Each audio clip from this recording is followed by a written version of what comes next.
আসসালামু আলাইকুম, hello guys, welcome to my channel. সামনে ফটোকপি মেশিনের ছবি দেখে আপনারা বুঝতে পারছেন যে আজকের ভিডিওর বিষয়টা কী। আজকের ভিডিওর বিষয়টা হচ্ছে যে আপনারা কীভাবে বড় তসিবা ফটোকপি মেশিনে ফটোকপি করবেন। তো চলুন মূল ভিডিওতে যাওয়া যাক। তো আমার সামনে দেখতে পাচ্ছেন আপনারা তসিবা একটা বড় ফটোকপি মেশিন। তো আপনারা প্রথমে একটা A4 পেজ নিয়ে, আমি A4 পেজ দিয়ে দেখাবো। তো A4 পেজ ঢুকে এলাম। তো ঢোকানোর পর এখানে মূল বিষয় হচ্ছে এখানে, তো এখানে আসবেন। এখানে আসলে দেখতে পারবেন এই যে এখানে যে A4 এখানে সিলেক্ট করা আছে। আমি আবার প্রথম থেকে দেখাচ্ছি, ফাংশন ক্লিয়ার। এখান থেকে সব পুরো ফাংশনটা ক্লিয়ার করা যায়, মানে ডিলিট করা যায়। তো এখান থেকে আপনারা এই যে দেখেন এখানে ফটোকপি মেশিনের যে ছবিটা আছে, লোগোটা, ওখানে আছে A4R, এখানে ক্লিক করবেন।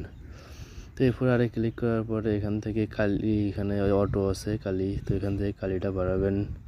তো দেখেন দিয়ে দিচ্ছি, তো মানে এক হাতে ফোন, ওই জন্য সমস্যা হচ্ছে। তো দাঁড়ান, তো এখান থেকে কালিটা বাড়ায় নেবেন যে পরিমাণ মতো আপনার পেজের পরিমাণ অনুযায়ী।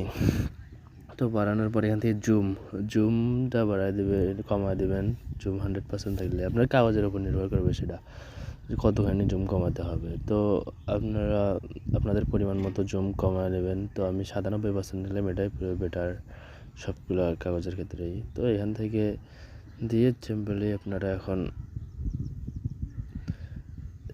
স্টার্ট, এখানে দেখবেন সব ঠিকঠাক আছে নাকি। তাহলে এখান থেকে স্টার্টে যে সবুজ বাটনটা এখানে ক্লিক করে দেবেন। তো এখানে দেখেন ক্লিক করছি, এখানে যে প্রিন্টিং ডাটা দিয়ে দিয়েছে ওখানে 97%-এর নিচে দেখেন। তো এখানে দেখেন এই যে অলরেডি আমার এখানে একটা কাগজ প্রিন্ট হয়ে গেছে। আমি যেটা দিলাম, আমি সাদা কাগজ দিয়ে দেখালাম।